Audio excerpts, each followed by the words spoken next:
Hello प्यारे बच्चों, welcome back on my YouTube channel NCERT with Kamal. और हम लोग पढ़ रहे हैं यहाँ पे क्लास 10 की इंग्लिश। तो अभी हम लोग जो कवर करने वाले हैं वो हम पहली बुक को कवर कर रहे हैं, यानी कि फर्स्ट फ्लाइट को कवर करेंगे। अब फर्स्ट फ्लाइट के अंदर हमने एक सेक्शन को उठाया है पोएम को। हम लोग अभी क्या कर रहे हैं, पोएम को पढ़ रहे हैं। तो पिछले वीडियो के अंदर हमने क्या सीखा था, डस्ट ऑफ स्नो को पढ़ा था पहले, फिर उसके क्वेश्चन आंसर सॉल्व किए थे। आज हम पोएम नंबर 2 को समझेंगे। अब पोएम नंबर 2 आपकी कौन सी है, फायर एंड आइस। इस पोएम को हम लोग बड़े ही आसान तरीके से क्या करेंगे, यहाँ पे इसको सीखेंगे।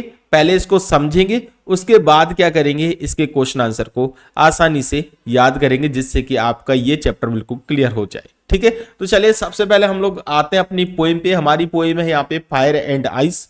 अब देखो फायर एंड आइस, इसका मतलब समझ लेते हैं, फिर हम बात करते हैं। तो सबसे पहले देखो, ये जो फायर एंड आइस पोएम है ना, इसके बारे में आपको कुछ चीजों का ध्यान रखना है।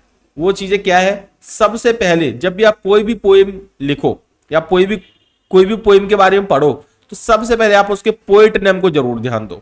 मैं बार बार आपसे यही बोल रहा हूं, आपको हर बार क्या करना है, पोएट नेम जरूर ध्यान देना है। अब देखो, तो जो फायर एंड आइस पोएम है, ये भी किसने लिखी है, रॉबर्ट फ्रॉस्ट ने ही लिखी है। समझ में आ गई बात आपको।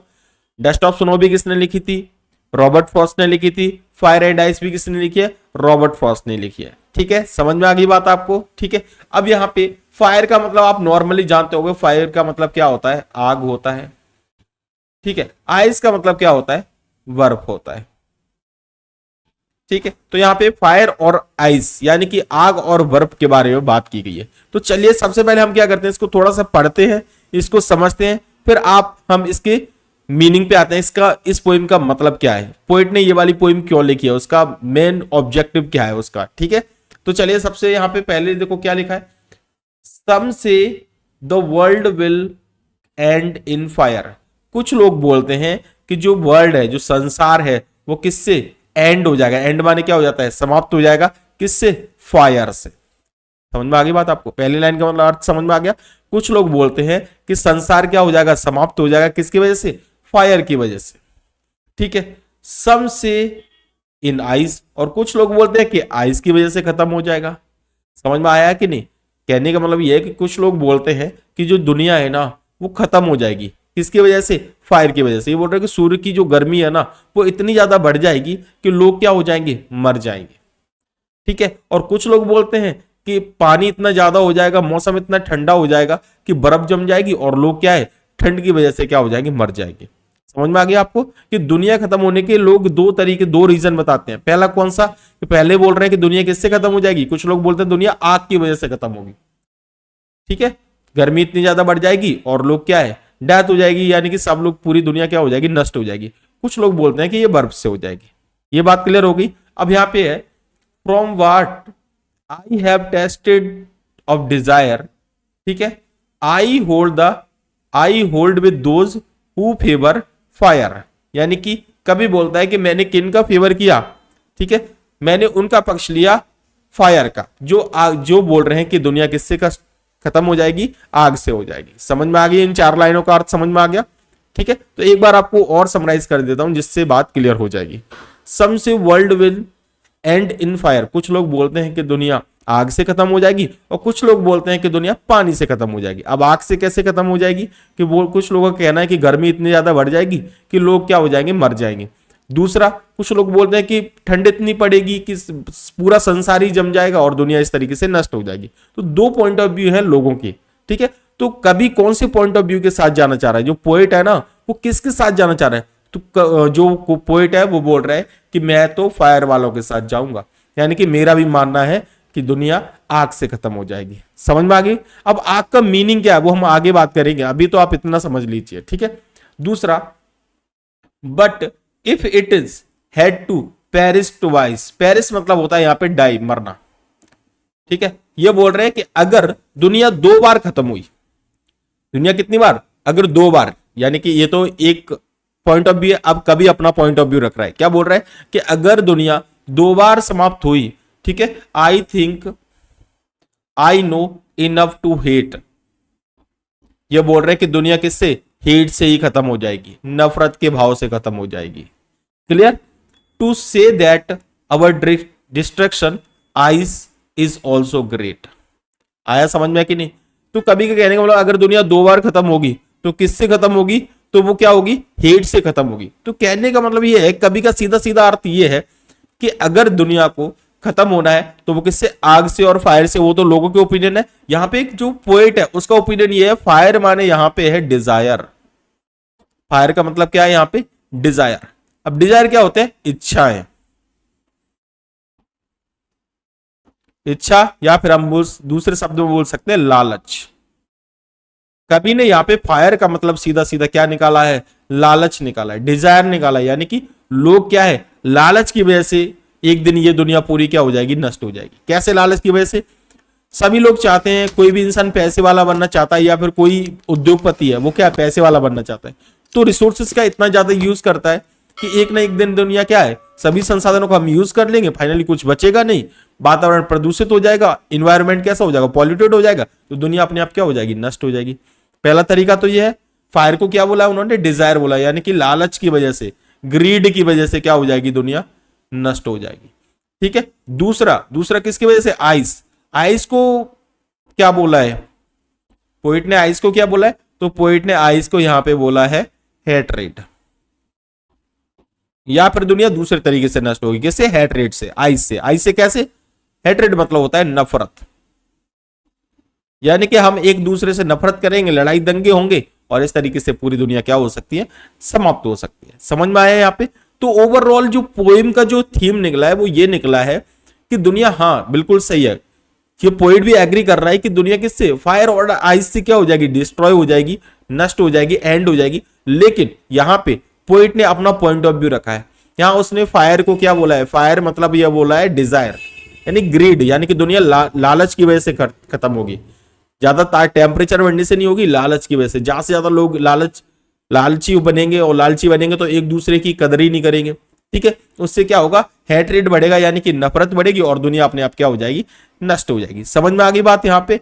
तो ये तो पोएम का थीम मैंने आपको समझा दिया। अब हम और आगे इसमें बढ़ते हैं। ठीक है। आगे क्या है इसको देखते हैं। देखिए यहाँ पे ये तो समझ में आ गया। आप थोड़ा सा हम ग्लॉसरी को भी समझ लेते हैं। ग्लॉसरी क्या है इसकी? देखो, पेरिश मतलब क्या होता है? डाई। डाई माने होता है मरना। यहाँ पे क्या वर्ड यूज किया गया था? यहाँ पे हमने जो वर्ड यूज किया था वो किया था पेरिस। पोएम में मरने के लिए, डाई के लिए क्या वर्ड यूज किया था? पेरिश वर्ड यूज किया था। ये आपको याद रखना है। ठीक है। दूसरा, डाई माने मरना होता है। ठीक है। अरे मरण के लिए। ठीक है। दूसरा, सफिस मतलब क्या होता है? To be sufficient. ठीक है। पर्याप्त होने के लिए सफिस वर्ड का यूज किया। क्लियर हो गया? अब यहाँ पे थिंकिंग अबाउट द पोएम। अब हम थोड़ा सा पोएम के बारे में सोचते हैं, उसके बाद क्वेश्चन आंसर करेंगे। ठीक है। तो ये बोल रहे हैं there are many ideas about how the world will end. ये बोल रहे हैं ऐसी कई पॉइंट ऑफ व्यू हैं जिसके द्वारा क्या लोग बोल रहे हैं कि दुनिया क्या हो जाएगी? नष्ट हो जाएगी। ठीक है। Do you think the world will and someday? क्या आप भी सोचते हो? बताइए, आप सोचते हो कि दुनिया नष्ट हो जाएगी? डेफिनेटली क्या हो जाएगी? दुनिया नष्ट हो सकती है अगर लोग आपस में लड़ते रहे इसी तरीके से। देखो, ये लड़ने वाली बात क्यों आ रही है, तो ये मैं आपको बता दूं। ये जो पोएम है ना, ये 1920 में लिखी गई है। ऐसा बता रहे, ये पोएम जो है 1920 में लिखी गई है। और आपको पता है फर्स्ट वर्ल्ड वॉर जो है ना, पहला विश्व युद्ध, जो कब हुआ था? 1914 से 1918 के बीच हुआ था। तो उसमें भी आपको पता है लाखों करोड़ों लोगों की जान चली गई थी। तो इससे इन्फ्लुएंस होके, इनसे इंस्पायर होके कवि ने ये वाली, पोइट ने ये वाली जो पोएम है वो लिखी है। ठीक है। तो इसीलिए ये सब समझ में आ गया यहां तक? ठीक है। Second, for first, what do fire ice stands for? Here some ideas. ठीक है। फायर क्या करता है? ग्रीड उत्पन्न करता है। ठीक है। ये सब कुछ है। क्लियर हो गया यहां तक? अब हम क्या करेंगे यहाँ पे? अब इसके क्वेश्चन आंसर को सॉल्व करेंगे। ठीक है। क्वेश्चन आंसर को समझते हैं, फिर इसके बाद हम लोग आगे बढ़ेंगे। तो देखिए क्वेश्चन आंसर क्या है इसके। सबसे पहले हम इसके पहले क्वेश्चन पे आते हैं। हमारा जो क्वेश्चन है वो है, तो देखो फर्स्ट क्वेश्चन है हमारा यहाँ पे, what does ice stands for in the poem? कि आइस का मतलब क्या होता है, ये हमको बता रहे हैं। ठीक है। तो हमारा आंसर क्या होगा? मैंने आपको पहले ही समझाया था। आइस का मतलब क्या है? देखो, what does ice stands for in the poem. ठीक है। पोएट के अनुसार आइस का मतलब क्या है? तो देखो यहाँ पे, ice stands for insensitivity, rigidity and hatred. ठीक है। आइस का मतलब यहाँ पे पोएट ने क्या बताया? इनसेंसिटिविटी बताया, यानी कि असंवेदनशील। असंवेदनशील क्या होता है? जो किसी के बारे में बिल्कुल, कोई मर रहा है तो मरने दो। ठीक है। अपने काम से मतलब है। ठीक है। तो उसको क्या बोलते हैं? इनसेंसिटिविटी बोलते हैं। ठीक है। दूसरा, रिजिडिटी। लोग एक दूसरे से क्या है? रिजिडिट हो जाएंगे एकदम से, बिल्कुल कोई मतलब ही नहीं है किसी से। तीसरा, हेट्रेड। हेट्रेड मतलब क्या होता है? नफरत फैलाएंगे। ठीक है। तो ये है आइस का मतलब समझ में आ गया। सेकंड हमारा यहाँ पे क्वेश्चन बनता है what do fire stands for in the poem.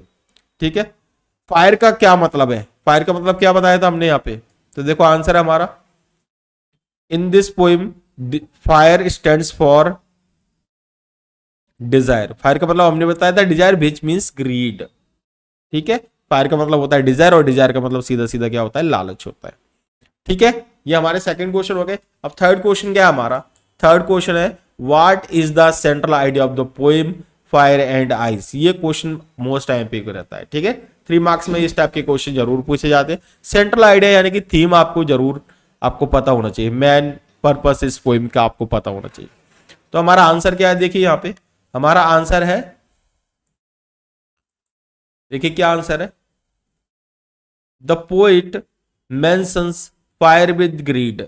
कोई ने मेंशन किया है कि फायर मतलब क्या है, greed, and ice with hatred.